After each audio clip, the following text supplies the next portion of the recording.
So today we are doing event-based compliances in SEBI Loader Regulation 2015. So let's get started without wasting a time. This is made as per exam point of view. So what does it say? This is applicable for CS executive and CS executive and CA final, of course. I have made first video of half yearly, quarterly, and the other compliances of SEBI Loader. The whole chapter is being revised in the flow chart, and that has been given on my account channel. You can find it easily. So now we'll proceed with event-based compliances. Event-based compliances में सबसे पहले ये क्या बोल रहा है? That share transfer agent में क्या बोल रहा है ये? That listed entity shall intimate the point of STA to stock exchange within 7 days of such agreement with STA कि जब भी आप agreement कर रहे हो STA के साथ appointment के लिए within 7 days आपको किसको बताना पड़ेगा? Stock exchange को बताना पड़ेगा. This is your event-based compliances.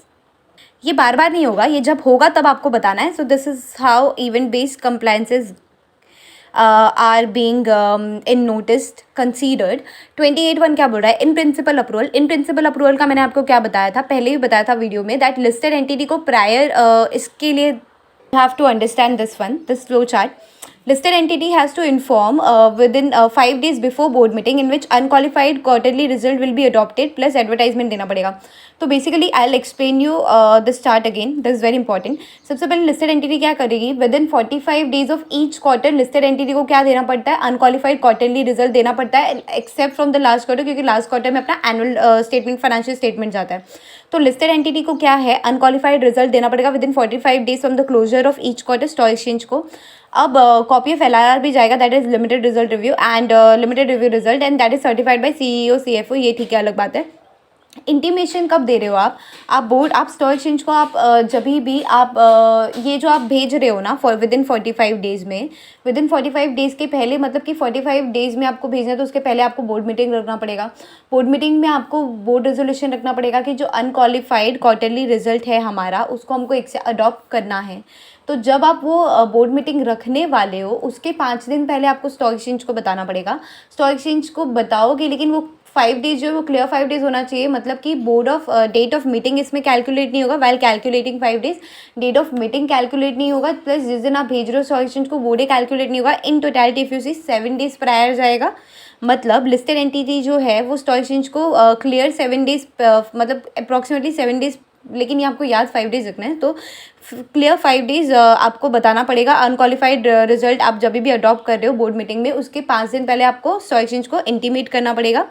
तो यही चीज़ बताई है आपके इवेंट बेस्ड कंप्लायंसेस में यहाँ पे, दैट इंटीमेशन देना पड़ेगा. So 5 days prior intimation of board meeting duly held, quarterly, half yearly, जब भी आप रख रहे हो in regard with financial result, उसमें 2 चीज़ें काउंट नहीं होगी, date of intimation and the date of meeting, right? Okay. Have we done this in principle approval prior to issuance of security? In principle approval shall be obtained from the recognized stock exchange. उसमें 3 criterias आ जाते हैं, 3 cases आ जाते हैं. I'll show you. सो उसमें ये 3 cases आ जाते हैं. इन principle approval में क्या होता है? अगर आप NSE या BSE पे लिस्टेड हो नेशन वाइड ट्रेडिंग टर्मिनल पे, तो आप NSE या BSE से अप्रूवल ले लो. अगर आप NSE या BSE से नहीं, आप नहीं ये हो, क्या बोलते हैं, आप NSE या BSE पे लिस्टेड नहीं हो, आपकी सिक्योरिटीज लिस्टेड नहीं है, इन दैट केस आपको from all that securities of the issuer are propose to be listed, जहाँ पे भी आप प्रपोज टू बी लिस्टेड हो वहाँ पे आपको इन प्रिंसिपल अप्रूवल लेना पड़ेगा. Let's say Kolkata stock exchange in that regard. फिर बोल रहा है आप NSE BSE और KSE तीनों पे लिस्टेड हो, तो आप NSE BSE NSE या फिर BSE से आप इन प्रिंसिपल अप्रूवल ले लो. तो यही चीज़ वो यहाँ पे भी बोल रहा है, दैट इन प्रिंसिपल अप्रूवल आपको लेना पड़ेगा. जब भी आप सिक्योरिटीज लिस्ट कराने जा रहे हो तो आपको उसके पहले prior to issuance of security आपको इन प्रिंसिपल अप्रूवल लेना पड़ेगा. This is also event based. 29(1)B में क्या बोल रहा है ये? CDEF में इंटीमेशन, मतलब लिस्टेड एंटिटी को 2 days prior intimation of board meeting in regard with 2 days prior intimation of board meeting देना पड़ेगा. बेसिकली देखो क्या होता है, कभी कभी ना regard with price sensitive information, मतलब जब आप बाय बैक कर रहे हो, वॉलंटरी डिलिस्टिंग हो रहा है, FP हो रहा है, राइट इशू हो रहा है, ADR GDR हो रहा है, QIP FCC भी हो रहा है, प्रेफरेंशियल डेट इशू कर रहे हो, declaration of recommendation of dividend दे रहे हो, ये these all are price sensitive information. You agree with me? Issue of convertible securities, declaration of bonus है, तो ये सब सब करने से मार्केट में उछाल होने वाला है। तो इंटीमेशन देना पड़ेगा किसको, लिस्टेड एंटिटी को। बोर्ड मीटिंग जब रखेगी ना उसके 2 दिन पहले इंटीमेशन देना पड़ेगा स्टॉक एक्सचेंज को कि ये जो जो प्राइस सेंसिटिव इन्फॉर्मेशन है इस पर हम बोर्ड मीटिंग रखने वाले हैं। जब आप बोर्ड मीटिंग रखने वाले हो उसके 2 दिन पहले आप बता दो किसको, स्टॉक एक्सचेंज को। लेकिन इस 2 दिन में क्या कैलकुलेट नहीं होगा, आपको एक्सक्लूड करना है date of intimation of and the date of meeting.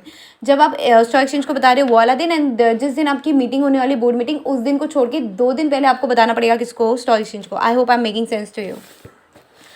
Next coming is 29(3), which is intimation again. Listed entity को 11 working days prior information देना पड़ेगा for alteration in the nature of securities और for alteration in the date on which interest, debt या फिर bond redemption etc. are to be payable at least। अच्छा ये क्या चीज़ है, अभी देखो लिस्टेड एंटिटी जो है अगर वो कोई भी ऑल्टरेशन कर रही है in the nature of securities in the sense that redemption date था, उसने रिडम्पशन डेट ऑल्टर करके 29 से रख दिया 31, तो यहाँ पे रिडम्पशन डेट ऑल्टर हो रहा है।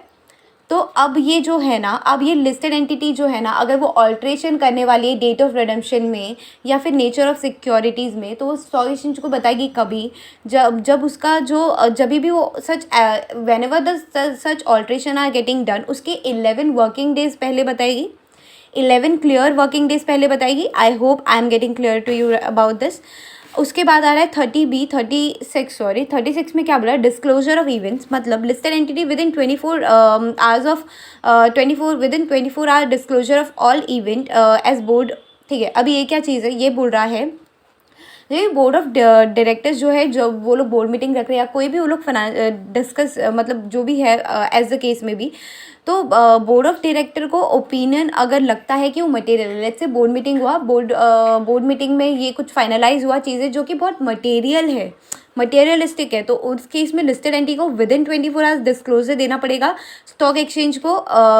वो जो बोर्ड ऑफ डायरेक्टर को लगता है इंपॉर्टेंट है, या फिर part A of schedule 3 of listing regulation. Part A of schedule 3 of listing regulation provide you some list कि ये चीज़ें मटेरियल है, तो इसका तो आपको देना ही पड़ेगा। लेकिन जो बोर्ड को लग रहा है कि ये मटेरियल है वो भी आपको स्टॉक एक्सचेंज को बताना पड़ेगा कभी, विद इन 24 आवर्स आपको बताना पड़ेगा, within 24 hours from the occurrence of the event और information. It is not necessary कि बोर्ड मीटिंग हो, जब आपको इन्फॉर्मेशन मिल रही है, जब वो इवेंट हो रहा है उसके विद इन 24 आवर्स आप बता दो। अच्छा 31(1)(a) में क्या बोल रहा है, that holding of specified securities, मतलब listed entity shall submit a statement showing holding of securities and share holding pattern separately for each class of security prior to listing of securities 1 day prior. अभी ये क्या चीज़ है, so basically what is this,